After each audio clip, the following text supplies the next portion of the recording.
আসসালামু আলাইকুম ভাইয়া, আমি আপনাদের সাথে আছি মোহাম্মদ রূপন মিয়া। আজকে আমি যে বিষয়টা নিয়ে কথা বলবো তা হলো সম্পত্তি হস্তান্তর আইন 1882। সম্পত্তি হস্তান্তর আইন বিষয়ে আজকে আমাদের প্রথম ক্লাস। আমরা এই ক্লাসে সাধারণত সম্পত্তি হস্তান্তর আইনের যে প্রাথমিক বিষয় মানে প্রিলিমিনারি বিষয়গুলো নিয়েই আলোচনা করব, আর দুই একটা সেকশনের সাথে আলোচনা করব। ওকে, চলেন দেরি না করে শুরু করা যাক।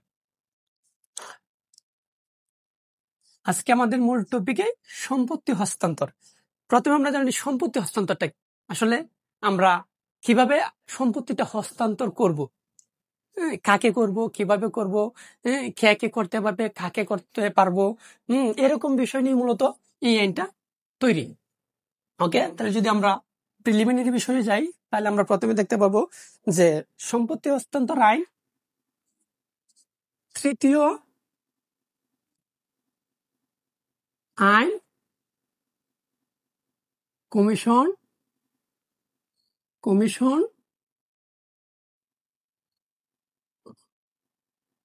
গঠন করে। মানে সম্পত্তি হস্তান্তর আইনের খসড়াটা তৃতীয় আইন কমিশন গঠন করে। এই তৃতীয় আইন কমিশন কত সালে? 1861 সালে গঠিত হয় এবং 1861 সালে প্রথম ভারতীয় উপমহাদেশে তৃতীয় আইন কমিশন গঠন করা হয় এবং পরে মানে 1870 সালে এই সম্পত্তি মানে ট্রান্সফার প্রপার্টি অ্যাক্ট এর খসড়া তৈরি করে।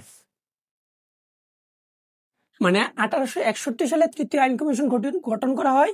এরপরে 1870 সালে এই তৃতীয় আইন কমিশনই আবার ট্রান্সফার অফ প্রপার্টি একটা খসড়া তৈরি করে।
এই যে সম্পত্তি হস্তান্তর আইন 1882, এটা মূলত 1882 সালের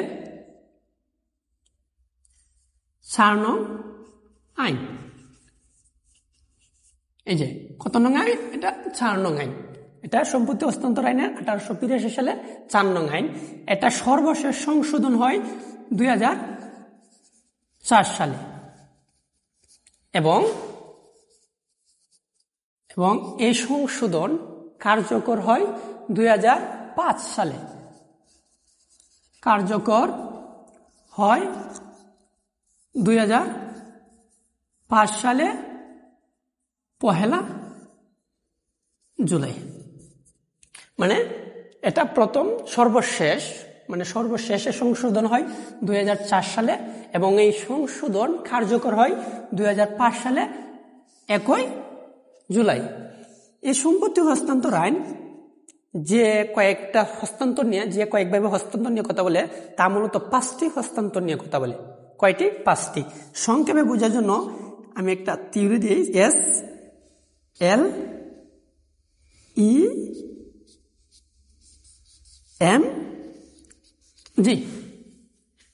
সংক্ষেপে বোঝার জন্য S তে সেল মানে কি? বিক্রি। এলতে লিজ, লিজ কি ইজারা, ইজারা।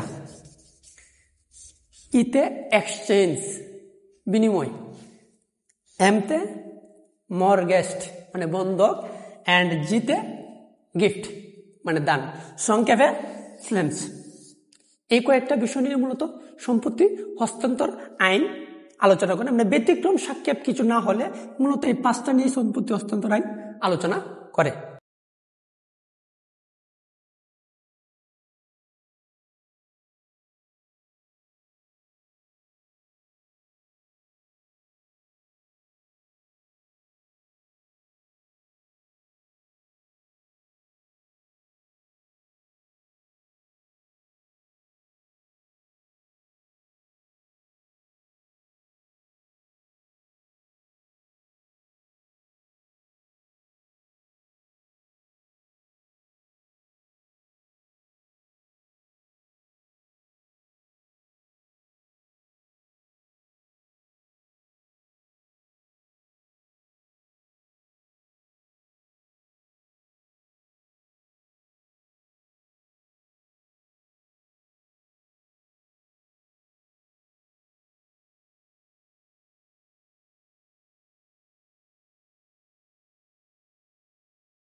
তাহলে চলেন আমরা এখন ধারা 3 নিয়ে আলোচনা করি।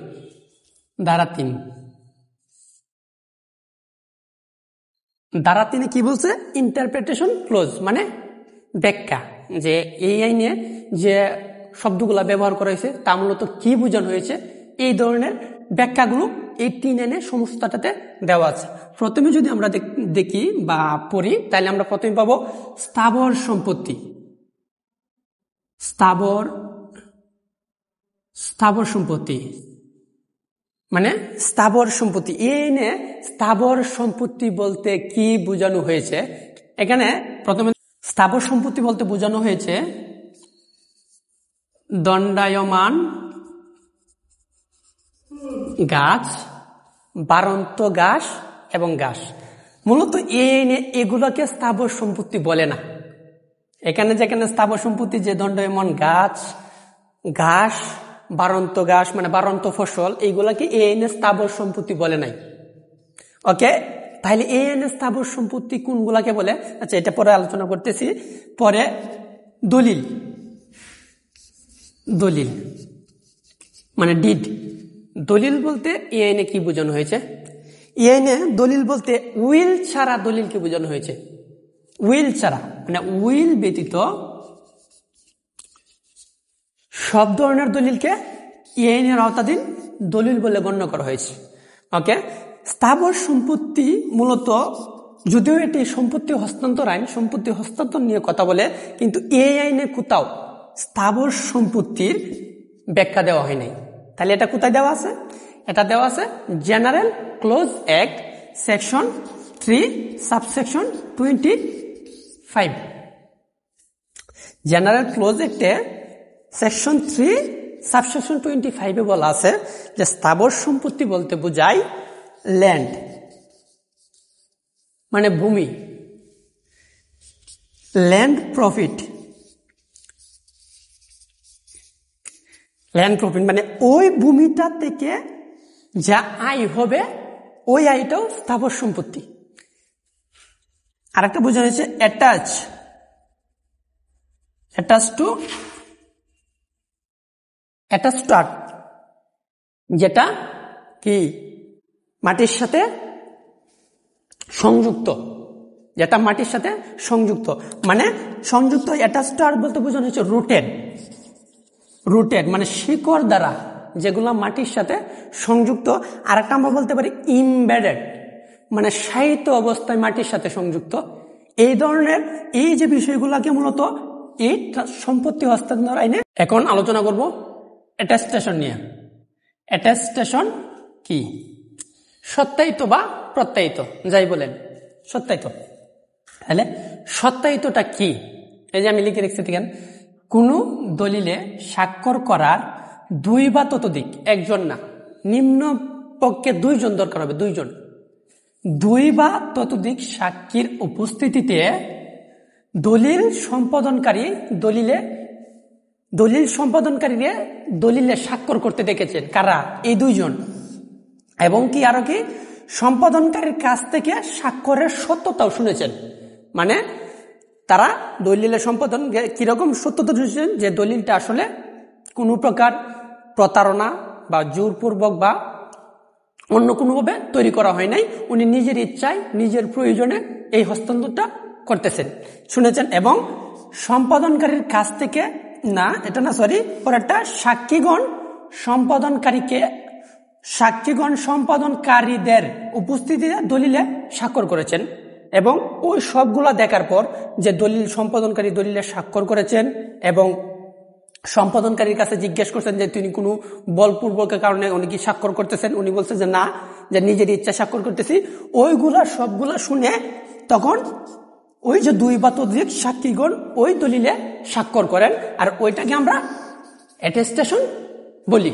যে বিষয়টা মনে রাখতে হবে যে দলিলের পক্ষগণ সাক্ষী হতে পারবেন না, মানে যিনি দলিল দাতা তার পক্ষে, মানে তার আত্মীয় স্বজন বা তার পক্ষে কেউ দলিলের সাক্ষী হতে পারবে না। এবং এই যে দলিলে বলছি যে আমরা 2 জন সাক্ষী স্বাক্ষর করবে, এর মধ্যে দলিল সম্পাদন করার সময় 1 জন উপস্থিত থাকলে হবে, এতে কোনো সমস্যা হবে না। সাধারণত এই সেকশনটাতে মূলত এটাই বোঝানো হয়েছে, আর কিছু না। এখন আলোচনা করব নালিশযোগ্য দাবি নিয়ে, যে এই আইনের আওতাধীন নালিশযোগ্য দাবি কি, অ্যাকশনেবল ক্লেম কি। আমরা দৈনন্দিন প্রয়োজনে অনেক সময় বিভিন্ন প্রতিষ্ঠানের কাছ থেকে ঋণ নিই।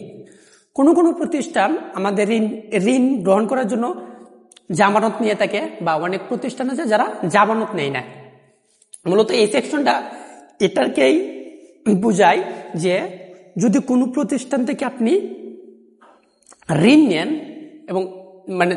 এবং ওই প্রতিষ্ঠান যদি আপনার কাছ থেকে কোনো জামানত না রাখে, তার মানে যে এই না যে আপনাকে এই ঋণ আর কখনো পরিশোধ করতে হবে না।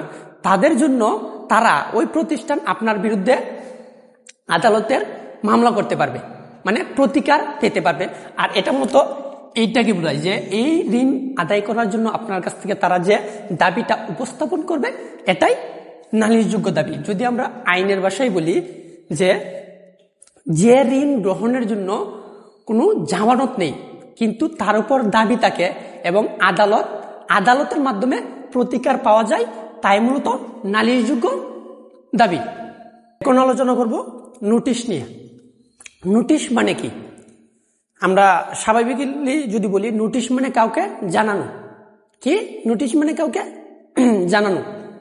আইনের ভাষায় নোটিশ বলতে বোঝানো হয়েছে কোনো ঘটনা বা বস্তু দ্বারা কোনো ব্যক্তিকে গোচরিত করলে এবং ওই ব্যক্তি যদি ইচ্ছা করত তাহলে তো তিনি ওই বিষয় সম্পর্কে জানতেন, বা অবহেলা না করলে তিনি ওই বিষয় সম্পর্কে জানতেন, তাহলে বোঝা যাবে যে ওই ব্যক্তির নামে একটি নোটিশ আছে। নোটিশ কত প্রকার? নোটিশ 2 প্রকার, প্রত্যক্ষ নোটিশ,